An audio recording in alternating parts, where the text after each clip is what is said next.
ये देवेंद्र फडणवीस की फोटो है। औरंगाबाद के अंदर हर चौराहे के ऊपर लगाई गई है। क्या लिखा है उसके ऊपर? छत्रपती संभाजीनगरने भगव्याची शान राखली, तुमच्यासाठी भगव्याची शान राखली। आणि आमची मुली जेव्हा हे म्हणतं की नहीं आम्ही हिरवा रंग मुंब्र्यामध्ये हे करणार आहे, तर इतका वाइट कि उसके ऊपर आप है तो डराने धमकाने नोटिसेस इश्यू करने की बात कर रहे हैं करके। अब मैं आपके जरिए ये तोतले को बोल रहा हूँ कि तुमने इस बच्ची के, छोटी बच्ची है, पहली मर्तबा जीत कर आई है, उसका जोश है, लेकिन मैं अगर बोल के जा रहा हूँ, अब तुझे चैलेंज कर रहा हूँ मैं कि मेरे खिलाफ तू क्या कार्रवाई कर सकता है, क्योंकि कायदे कानून हमको भी अच्छी तरीके से समझ में आते हैं। हम कोई डर के दब के झुक के है तो ये करने वाले हैं, ऐसा नहीं है। और मैं एक बार फिर से ये बताना चाहता हूं, अगर तुम्हारी भारतीय जनता पार्टी की हुकूमत है महाराष्ट्र के अंदर और तुम ये समझ रहे हम कुछ भी करेंगे, मुंब्रा के अंदर अगर दोबारा ये तोतला यहां पर आया तो एक बात समझ लेने का, मैं दोबारा यहां पर आऊंगा और भरे चौराहे के ऊपर बड़ा स्क्रीन लगवाकर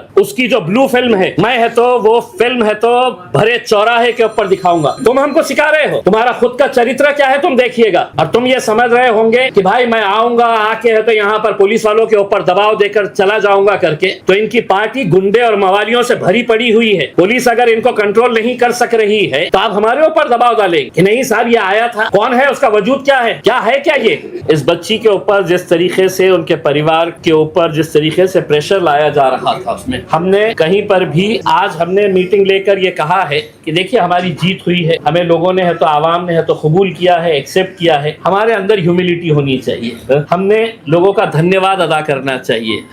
हमने लोगों के अंदर एक पैगाम देना चाहिए कि साहब इतने सारे लोगों ने हमको वोट दिया है, अब हम मुंब्रा के विकास के लिए आगे बढ़ना चाहते हैं। मुंब्रा का विकास करते वक्त जब हम सड़क की बात कर रहे हैं तो सड़क के ऊपर कोई एक जाति के लोग नहीं चलने वाले हैं। जब हम कचरा उठाने वाले हैं तो वो कचरे की बदबू सिर्फ एक समाज को सताती है, दूसरे समाज को सताती है, ऐसा नहीं है। ड्रेनेज अगर है, इंफ्रास्ट्रक्चर अगर नहीं है, तो ये सब चीजें जो है हम मुंब्रा के विकास के लिए, लेकिन सारे लोगों को तकलीफ इस बात की सता रही थी कि एमआईएम 125 सीटें कैसा जीत गई, गोवंडी के अंदर है तो हमने मुंबई में 8 सीटें कैसा जीत गए हैं, मुंब्रा के अंदर हमने 5 सीटें कैसा जीत गए हैं करके। भाई आप लोगों की ये जिम्मेदारी थी कि एक यंग लड़की, पढ़ी लिखी, हाईली एजुकेटेड बच्ची, जिसको कितने दिन सताया गया है उसके परिवार वालों को कि हम टिकट दे रहे, अभी दे रहे, सुबह दे रहे, रात में दे रहे, आधी रात को दे रहे हैं करके, उसमें मेहनत करे, रास्ते के ऊपर आए, लड़े झगड़े, उसके ऊपर पुलिस नोटिस दे रही है। और नोटिस देकर हमने कल साफ कर दिया था, मैंने खुद ने, मेरे पार्टी के अध्यक्ष बैरिस्टर असदुद्दीन अवैसी साहब ने, हमने अपने तौर के ऊपर यह फैसला किया था कि शहर ने जो भी स्टेटमेंट दी है वो पार्टी का स्टेटमेंट है, पार्टी उसके साथ पूरी तरीके से खड़ी हुई है।